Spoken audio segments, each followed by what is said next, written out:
What's good, Chiefs Kingdom? It's Thursday, August 18th, and this is KCSN Update, your daily dose of Chiefs news and content from us here at KC Sports Network. It is time for our 53-man roster projection. I'm excited to get into this. Which 25 players make it for the offense? Which 25 for the defense? Gave you a little hint there that we got 25 on each side, plus the other 3 for special teams. Those should already be obvious, but we're going to break it all down right here on KCSN Update, presented by DraftKings. You are listening to KC Sports Network, the #1 podcast network for today's Kansas City sports fans. With former players from your favorite teams, informed perspectives, and former insiders, this is the place for you. You can find us wherever you listen to podcasts or on our YouTube channel, all over social media, or our morning newsletter, KCSN Daily, dedicated to your Kansas City Chiefs. KC Sports Network is proudly presented by Emprise Bank, your partner in possible.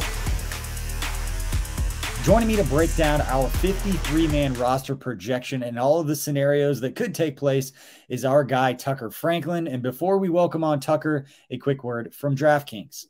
Kansas, DraftKings Sportsbook is coming to the Sunflower State. It won't be long until you can bet on all your favorite sports from the comfort of your own home. To celebrate, all new customers will receive $100 in free bets when you sign up using code KCSN. Plus, one lucky customer will win a $100,000 free bet. That's right. DraftKings Sportsbook is giving you $100 in free bets just for signing up today. No deposit required. Soon you'll be able to bet on money lines, spreads, props, and more with one of America's top-rated sportsbook apps, DraftKings Sportsbook. Plus, you'll be entered to win a $100,000 free bet when you sign up.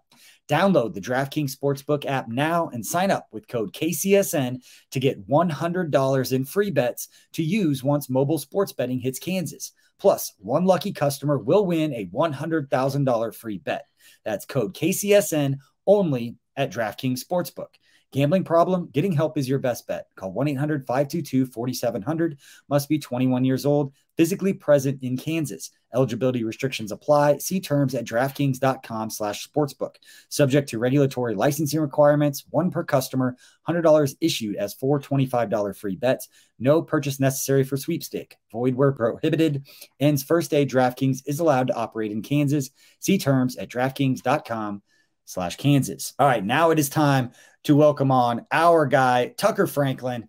Tucker, I'm excited to talk to you about this. We know the Chiefs just finished up the last day of training camp on the campus of Missouri Western. They've got the game on Saturday against the Commanders, probably the last time that we'll see most of the starters here in the preseason. So before we get into this roster projection and you and I debate who we think is going to make this roster, as we have no idea what's actually going to happen. Just some fun way to create some content and create some discussion around this roster. But for Saturday in particular, what are you looking forward to most as the Chiefs go out there for their second preseason game? Well, we got to see a lot of different wide receivers with the ones. I brought up on Outside the Trenches the different snap counts of the wide receivers we got to see. Juju Smith-Schuster, Andy Reid said he's not going to play in this game. So what changes with the ones? What wide receiver comes up and he gets to play with those first-string guys with Patrick Mahomes? I'm now looking at that. I did say I was looking at Isaiah Pacheco earlier in the week, but that's really interesting to see who gets that next call-up in Juju Smith-Schuster's place to take those reps with Patrick Mahomes. Yeah, absolutely. I've already made the case that they're hiding Isaiah Pacheco. They don't want to give away the stud that they've got hiding as that 7th-round draft pick. That I'm just going to go ahead and say that Brett Veach, when he said before the draft that they had a 1,000-yard rusher that was going to be drafted in the 7th round in this draft, that he was talking about Isaiah Pacheco. Yeah. But it's going to be interesting to see how it all plays out. I want to see Derek Gore. I know he really struggled in the last game. He's a better player than he showed against the Chicago Bears. I want to see him kind of bounce back, and whether it's probably got an uphill battle. He's, spoiler alert, he does not make our 53-man roster that we're about to go through, but I do think he's good enough to be on a 53-man roster somewhere in the NFL. So if he doesn't end up with the practice squad, doesn't stay with the Chiefs, I hope he goes out there and shows what he can do, because like I said, I think he's a much better player, and we saw it last year with what he can do. So all right, Tucker, we know on Tuesday, August 30th, that is the deadline that the NFL has set for the teams to cut the players down to just 53 players, and all the rosters right now are at 85. So there's just over 1,000 players that are going to be released on that Tuesday. And then you've got the waiver claims the next day, practice squad start getting set up the next day. And then you've got injury designations for players like Lucas Niang, who's right now on the PUP list, and they've got to figure out what they're going to do with him and how he projects, and he won't count against the roster because he started on PUP and he never practiced. So a lot of stuff going on, and you can see all the important dates in the NFL information right there. But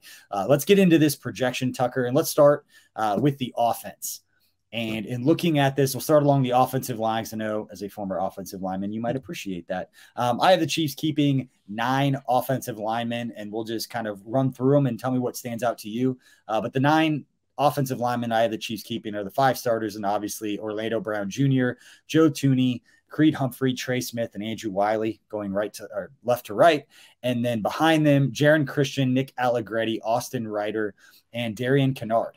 And so we just talked about Lucas Niang being the one player not included. Don't know what his situation is going to be. Most likely not going to be put on the 53 because they don't have to put him on the 53 because he started on PUP and has not practiced. But any disagreements, any thoughts there on the offensive line? I don't think I disagree at all, actually, with this offensive line. It probably is a year where they do keep 9 offensive linemen. I believe last year they kept 10. That's because I think Andy Reid was kind of burnt by the Super Bowl by not having as many offensive linemen. And it's very uncommon that Andy Reid keeps 10 offensive linemen. It's usually 8 or 9. And I like this group here, too, because if you look in the middle with Nick Allegretti and Austin Ryder, they both play guard and center. So that gives them that versatility to play either guard position and play center if, God forbid, knock on wood, if Creed Humphrey is to go down. They basically have 2 backup centers, and they have another guard that can step in if anybody else goes down. I think that's good. Christian always looked to be that guy who was going to be that swing tackle. Just kind of in camp, they were playing him on both the left and the right sides. This was even before Orlando Brown Jr. came back. They were playing him on both sides to see if he can get his feel. And Darian Kennard, that kid's got so much room to grow, so much room to blossom. He's the right tackle of the future on this team. So not keeping him on the roster, I think, would kind of be a crime. He might be a game day inactive, but I think that this being on the roster is going to be great for him. Yeah, and then don't forget, Joe Thuney can step out and play left tackle if there's an injury, and then Andrew Wiley's got some versatility as well if they want to start moving guys around. He's played different spots. So I think that's pretty set with the offensive line. Now let's move to the wide receiver position. We've got Juju Smith-Schuster, McCole Hardman, and Marquez Valdez-Scantling listed as the starters. I have the Chiefs keeping 6 wide receivers right now. With those 3, not surprises there. And then Sky Moore. And one thing about McCole Hardman is it does sound like that groin injury is not too serious. Jordan Schultz had put that out there, and Ian Rappaport said they were waiting to see how serious it was. Earlier today, it was reported that it doesn't seem like it's too serious of an injury, and Coach Reid already said that he believes Juju will be back next week. So I don't think either one of those guys and those injuries are going to affect the 53-man projections and injury type deals. But I've got those 3 guys plus Sky Moore, Darius Fountain, and then Justin Watson. Kind of holding it down in no particular order. But any thoughts on those 6 wide receivers being kept? You have guys like Cornell Powell, Corey Coleman, some of those other guys who I don't have making this initial 53-man roster. It's going to be hard for those guys to make this 53-man roster, too, I think, just because of the way that Justin Watson has played in the first preseason game and really through training camp. He's played really well, and he has that special teams versatility that Dave Toub loves. Same thing with Darius Fountain. Darius Fountain has played well on special teams and is shown to be a competent wide receiver, which is always very helpful when you're fighting for a roster spot if you can show that you can play really well on the special team side of the ball and at your usual position too. So that always does help. And I think that these guys are almost locked at this point, barring an injury. I think that this is the 6 that is expected to make the team.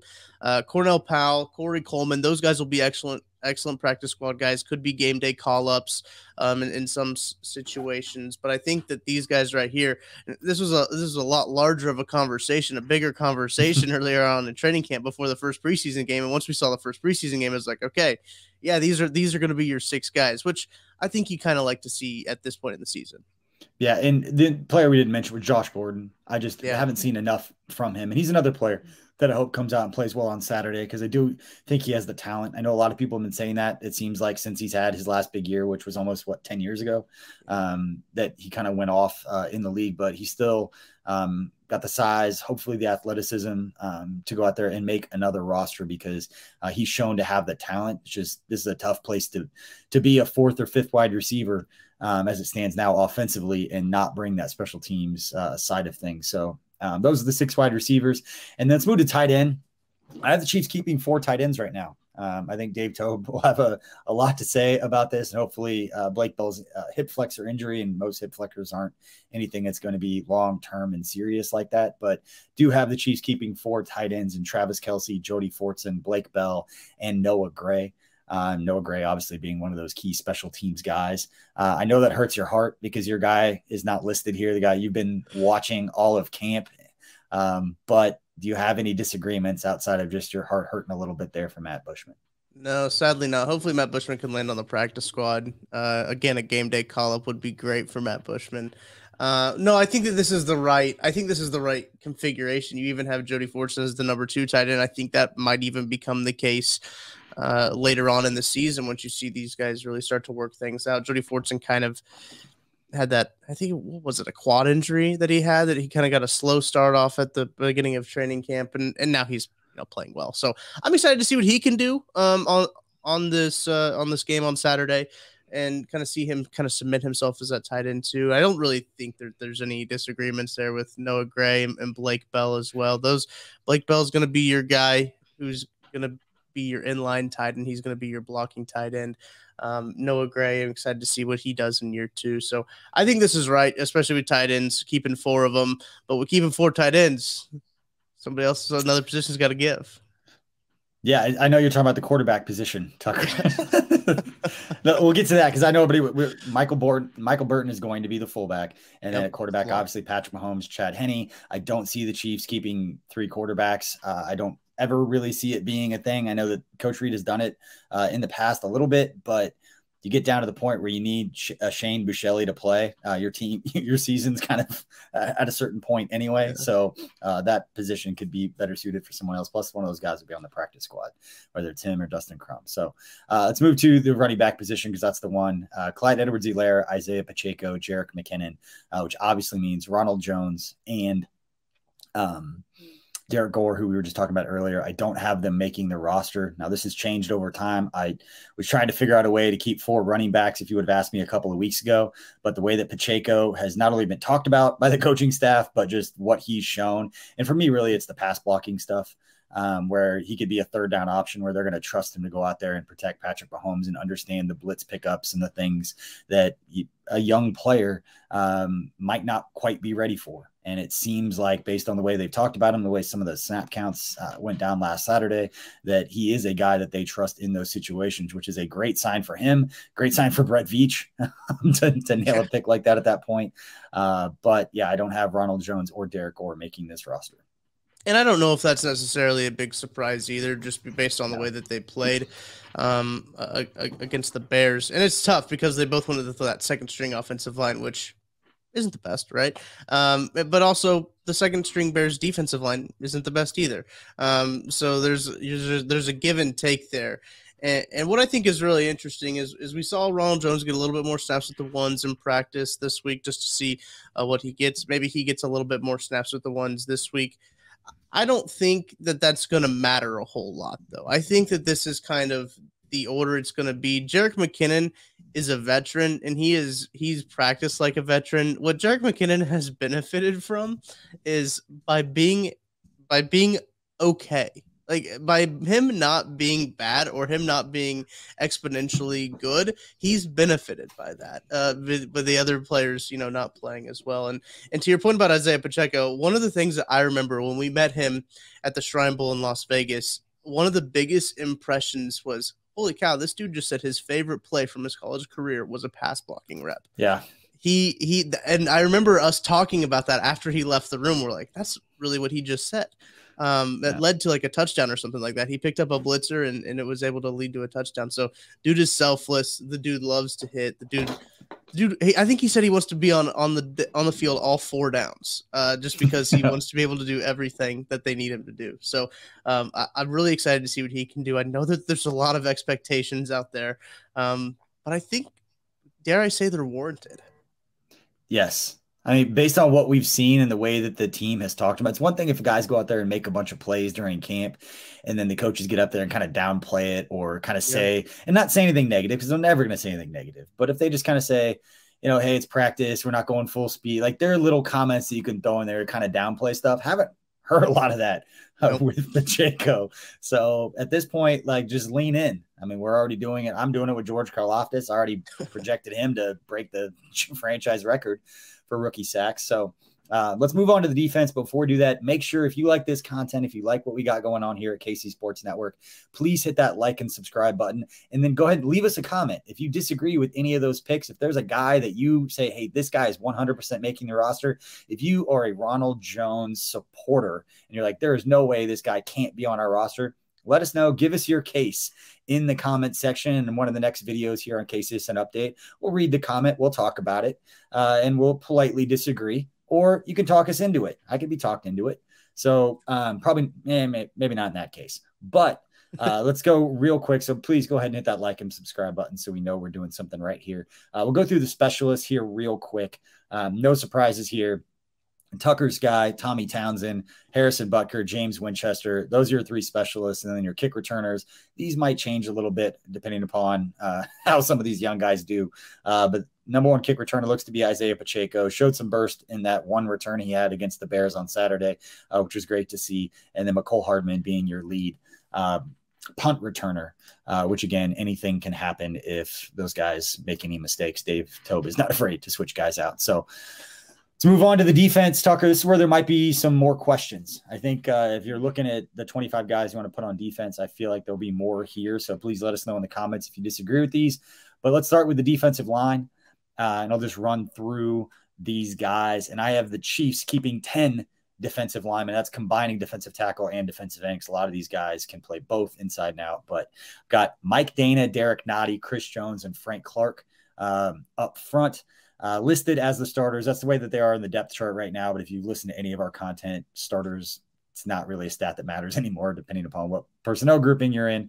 But those guys, and then obviously George Karlaftis, Carlos Dunlap, and Danny Shelton, they're pretty much your locks at this point. I believe Danny Shelton, the way they talked about him, the experience that he has, he's going to make this team.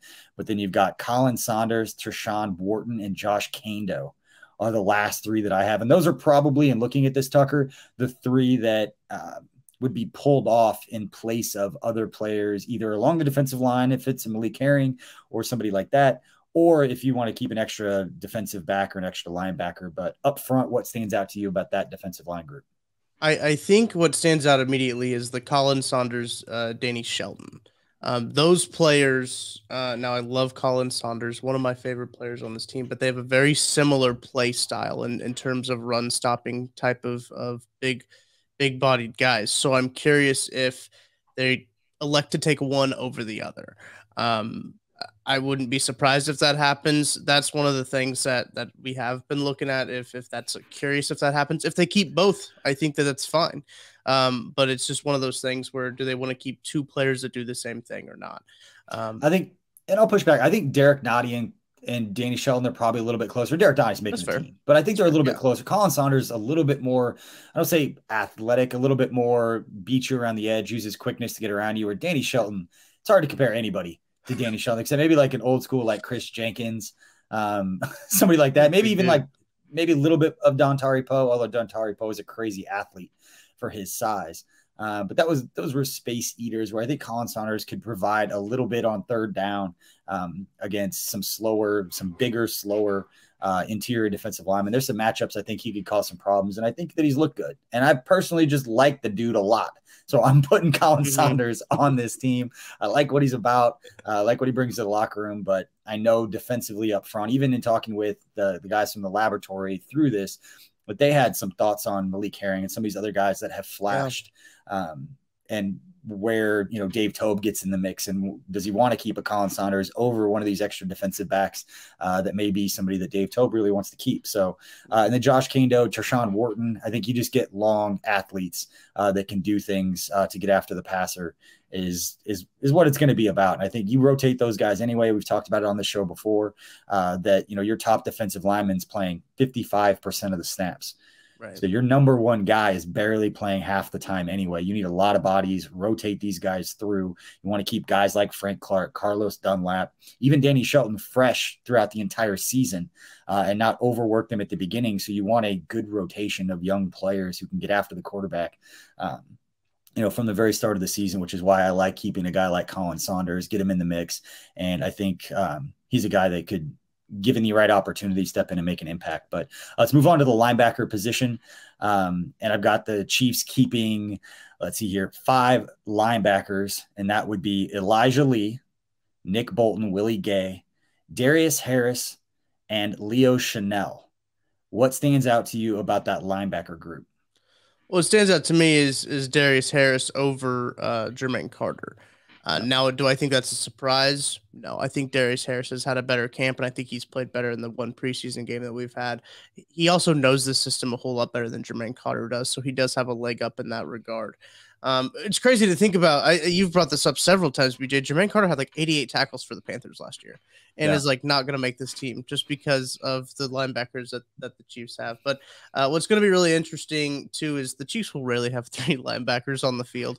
And I know Elijah Lee was listed as that 3rd linebacker. So it's just to see how many, like what percentage of snaps Elijah Lee, Leo Chanel they get in that kind of 3rd linebacker role. They're going to have more safeties. They're going to have more D-backs on the field. But that's kind of the big thing is Jermaine Carter. I believe he was a free agent signing too. Yeah. So that's another free agent signing. When you talk about Ronald Jones, you talk about Jermaine Carter, both not making the team, which I think that speaks to the youth of the team.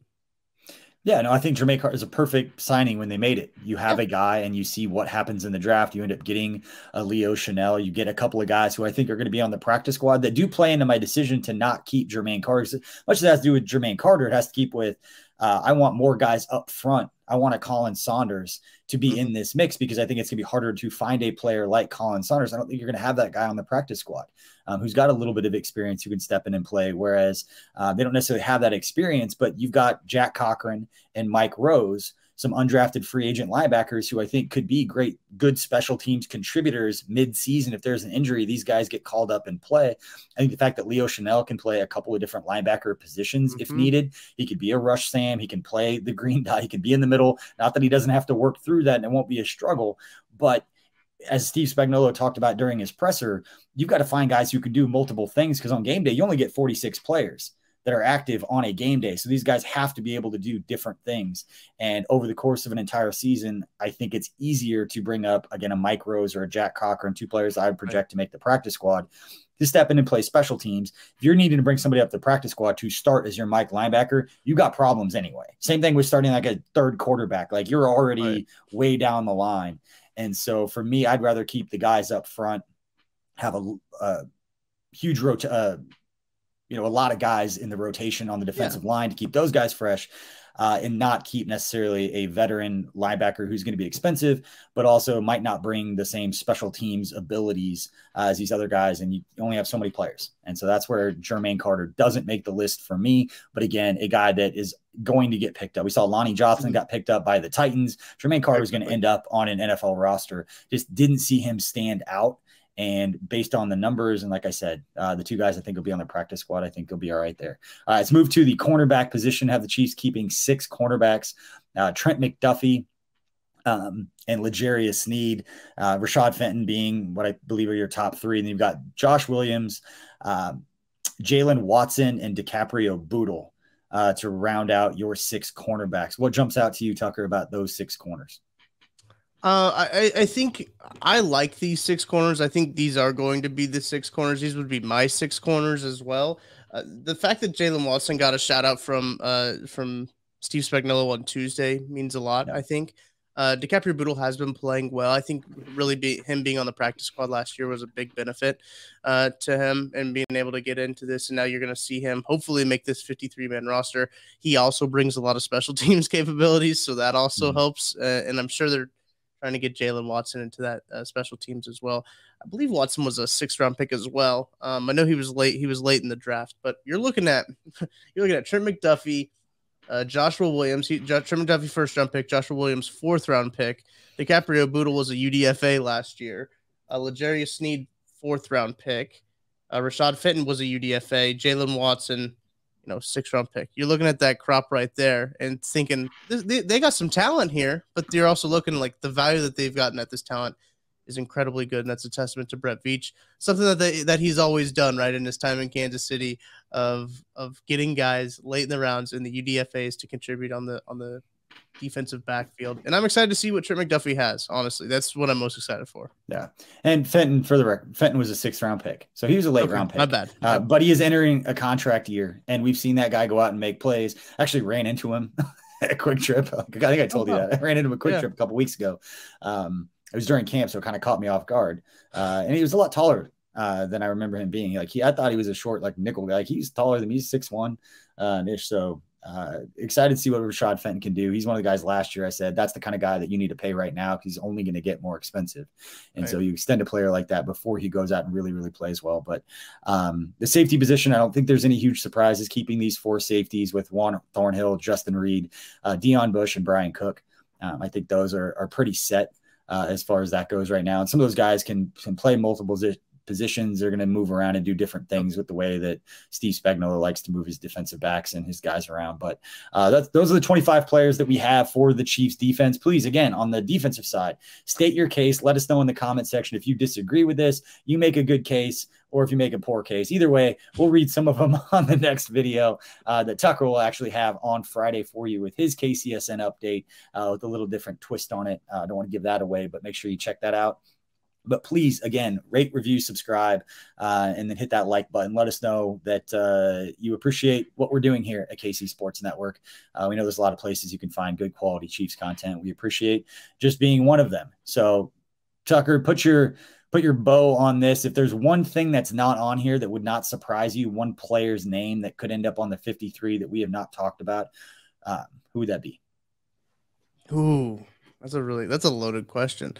I think I'm going to say because I had an answer, so I asked knowing that there's one player that we haven't mentioned that there's actually the lab guys had mentioned this player in particular. You're in that same group chat too. You're gonna test me. I ignored all those messages last night. I was too busy watching Hard Knocks.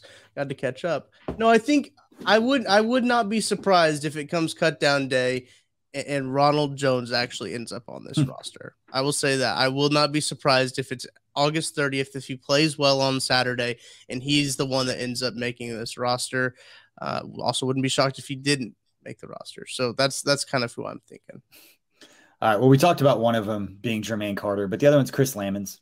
Just from the special teams ability. Wouldn't be a huge surprise to people that understand necessarily that Dave Tobe's got a lot of say in the back end of that roster and some of those backup defensive back positions. And if he feels more comfortable with those guys, not going to be a huge surprise. But again, we appreciate everybody for tuning into this depth chart projection here on today's KCSN update presented by our friends at DraftKings. Please, again, if you're listening to this on the audio channels or on our podcast, please go ahead, rate, review, subscribe. If you're watching on YouTube, please go ahead and hit that like, subscribe, and turn on notifications because we have a lot more content coming, a lot of cool announcements, including the announcement we made earlier today, and that the formation of our 501c3, the KCSN Foundation, is now alive and active. So what we've done over the last year, selling raffle tickets and doing different things to raise money and do different initiatives within our community, those are all now tax-deductible donations. And we are running a charity golf tournament for anyone out there watching that's in the area that wants to come golf with us on Saturday, October 15th. Up at Sunflower Hills Golf Course in Bonner Springs, Kansas. It's presented by our friends at Holiday Distillery. So it's fair to think that there will be bourbon out on the course, and that is a fact for all of you that are at least 21 years old. And then we'll have all kinds of specials. Par 3, hole in one, you're going to win a car, $10,000 cash. We've got a couple sets of clubs to give away from our friends at Sticks Golf. So a lot of cool things, a lot of contests. It's going to be a good time. So you want to come golf, check out our Substack, find us on social media. You can find links on how to do that, how to register your team. We'll have food before and after, prizes for the winners for the Scramble tournament. Should be a lot of fun. So appreciate everybody for watching this episode, and we will see you next time. Until then, be kind to one another.